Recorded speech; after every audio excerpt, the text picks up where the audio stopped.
Bienvenue à Elima, berceau de l'école ivoirienne. C'est ici que sort de terre, en 1887, la première école moderne de Côte d'Ivoire. Aïko, fils de la région, est guide touristique depuis plus de 20 ans. Il nous conduit sur les traces de cet établissement historique.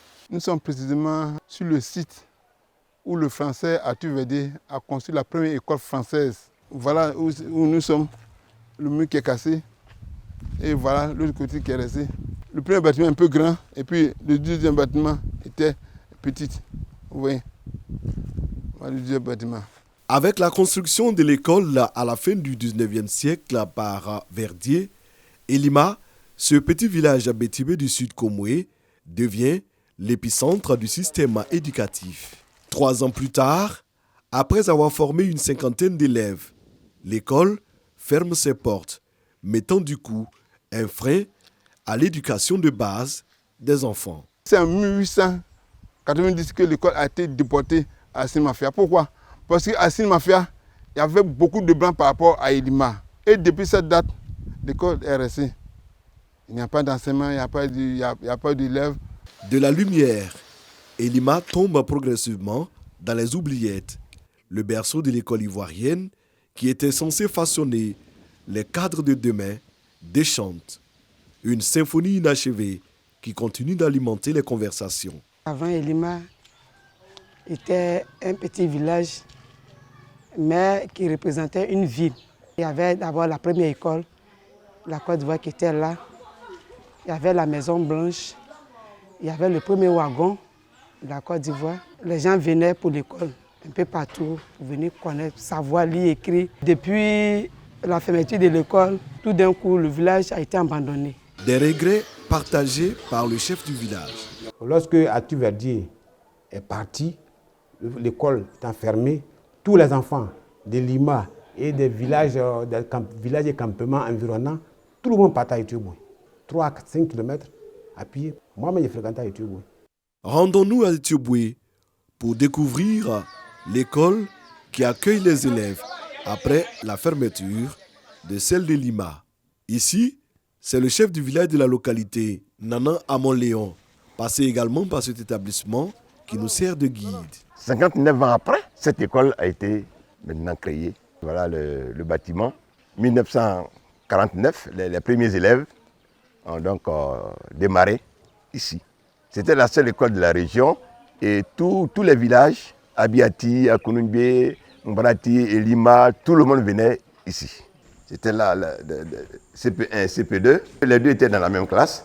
La première moitié, c'était le CP1.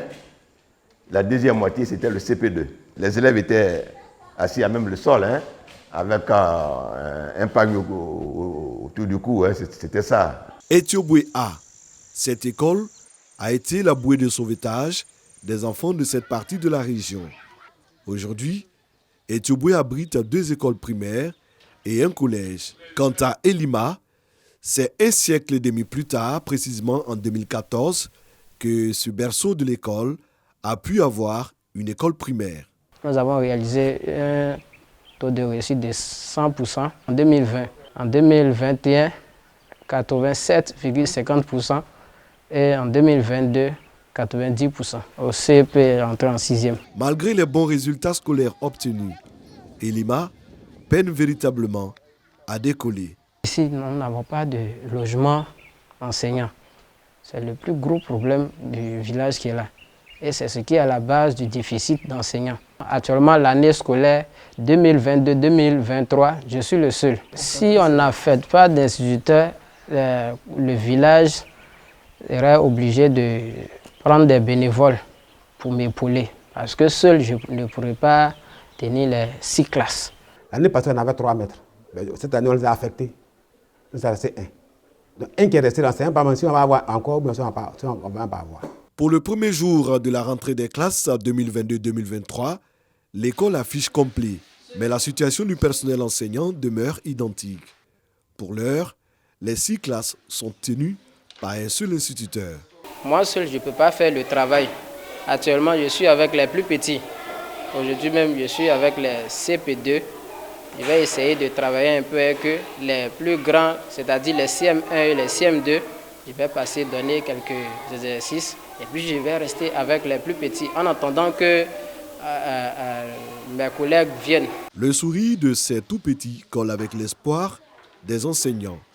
Espoir partagé par Aïko et bon nombre d'habitants qui vivent toujours accrochés au passé glorieux de ce village. Les populations attendent le soutien des autorités pour faire d'Elima, ce berceau de l'école ivoirienne, un patrimoine à part entière de la Côte d'Ivoire.